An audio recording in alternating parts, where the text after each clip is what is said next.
Assalamualaikum warahmatullahi wabarakatuh. Perkenalkan, nama saya Arman Mohamed Saputra, NIM 2024-10-2026.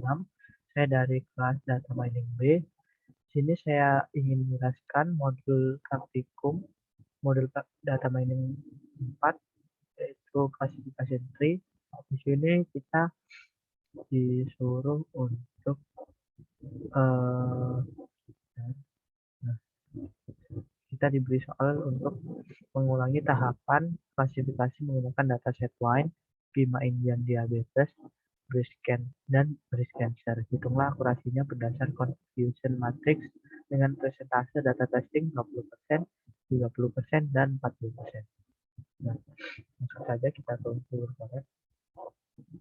Seperti biasa, kita import terlebih dahulu untuk NumPy dan Pandas-nya. Kemudian kita import dataset wine-nya dari sklearn dataset seperti ini. Nah, kemudian setelah kita import datasetnya, kita masukkan ke dalam variabel bernama wine data. Setelah itu datasetnya kita kita jadikan menjadi data frame seperti ini. Kemudian kita tampilkan,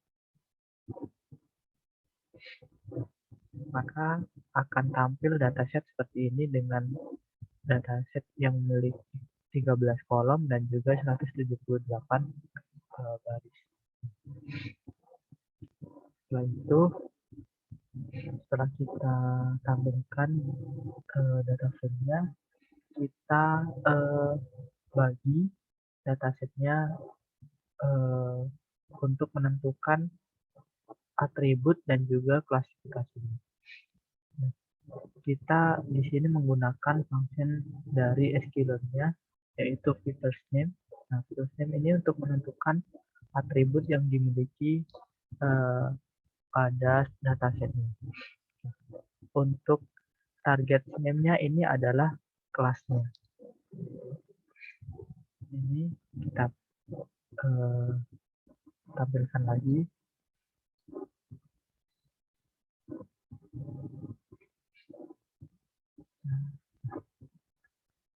Nah, maka di sini akan tampil nama atribut dan juga kelasnya dari dataset yang kita miliki.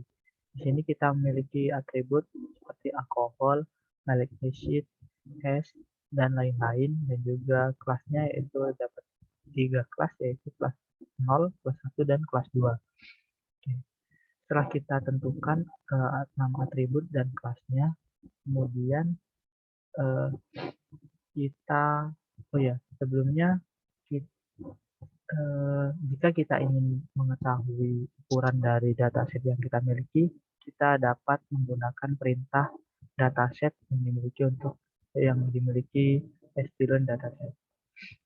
Yang dimiliki sklearn.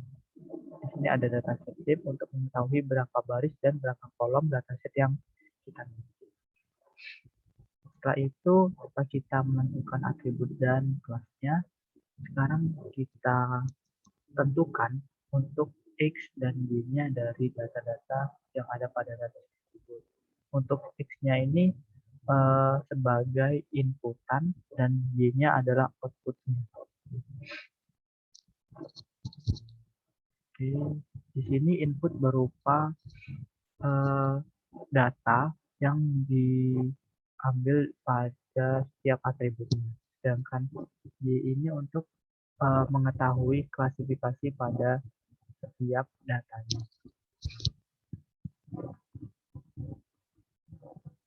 Langsung saja kita print X dan Y-nya.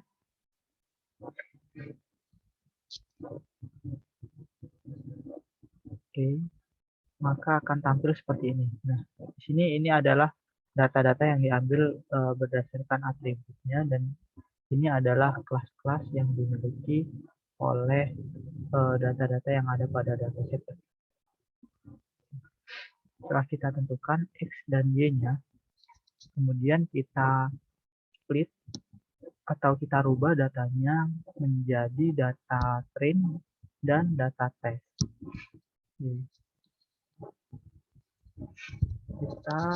Sebelumnya kita import terlebih dahulu untuk ini function modul train test state-nya dari sklearn, dan juga decision tree classifier, dan juga matplotlib serta function tree-nya dari sklearn untuk membuat gambar diagram bercabang dari data-data yang kita tentukan. Langsung saja kita split datanya menjadi data train dan data test. Oke. Kemudian size-nya kita atur menjadi 0,2 agar tampil pada persentase data testing 20%. Oke. Kemudian kita atur random state-nya menjadi 100 agar data yang kita miliki tidak berubah-ubah. Kemudian kita classifier datanya, dan juga kita fit atau kita gabungkan strain dan gtrain-nya. Oke.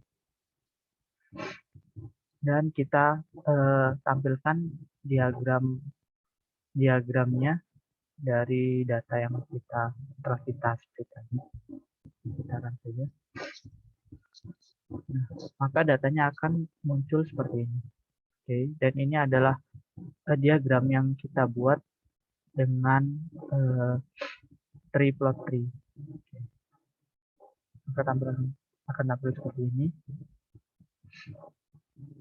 Oke, karena ini terlihat masih membingungkan untuk data-datanya, kita bisa rubah data yang kita tampilkan ini menjadi teks agar lebih mempermudah kita dalam membaca datanya dengan perintah text export text history export text. Kita run kembali.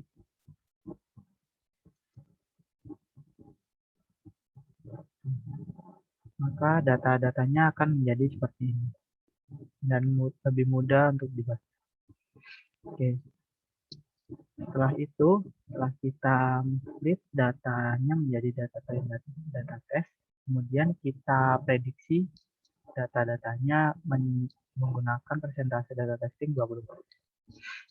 Oke. Ini saja kita uncomment ini. Dan di sini CLF predict ini untuk memprediksi data-data yang kita miliki, yang telah kita split dengan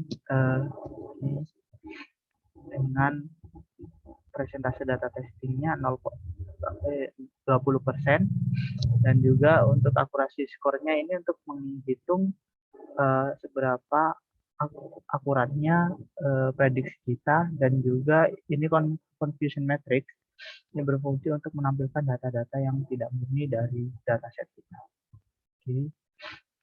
Sebelumnya kita import terlebih dahulu untuk function confusion matrix-nya dan akurasi skornya. Kita run.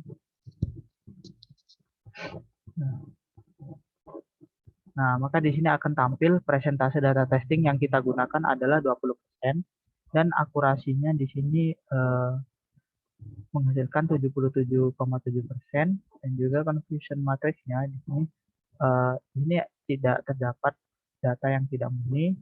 Di sini ada 4 data yang tidak murni, dan di sini ada 4 data juga yang tidak murni. Oke. Seperti itu untuk memprediksi dataset Y-nya. Nah, kemudian kita prediksi dataset Y 5 Indian diabetes dan breast cancer-nya dengan persentase data testing 20%, 30%, dan 40%. Oke, sebelumnya kita komen terlebih dahulu. Oke. Kemudian kita load terlebih dahulu untuk breast cancer-nya, dataset breast cancer, dan juga ini saya load secara manual untuk yang 5 Indian diabetes-nya. Oke. Ini kita uncomment untuk variabel menampung dataset diabetesnya, dan juga kita uncomment ini untuk breast cancer-nya juga. Nah, kemudian perintah yang telah kita buat tadi ini tinggal kita buatkan function untuk kita agar kita mudah untuk memanggilnya, dan kita tinggal memasukkan berapa persentase data testingnya di bawah. Ya, komen saja untuk function-functionnya yang telah saya buat. Ini untuk poinnya, dan ini untuk diabetes, dan juga ini untuk breast cancer. Ini oke, saya tutup. Kemudian kita langsung saja kan.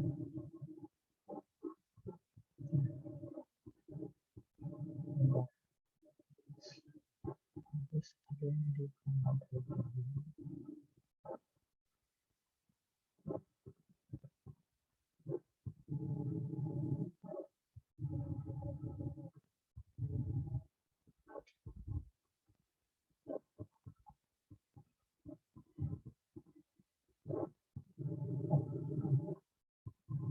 saya komen.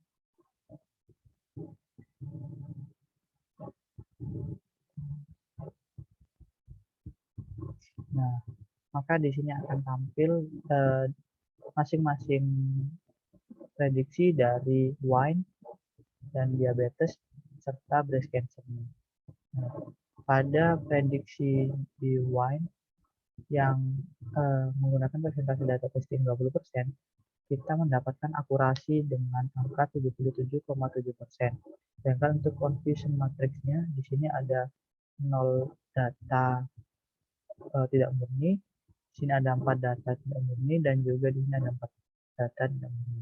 Nah, sedangkan untuk presentase data testing yang 30%, kita mendapatkan akurasi sebanyak 83,3% dengan confusion matrix di baris pertama 0 data tidak murni, di baris kedua ini terdapat 4 data tidak murni, dan di sini ada 5 data tidak murni. Sedangkan untuk presentasi data testing 40%, kita mendapatkan akurasi 86,1%.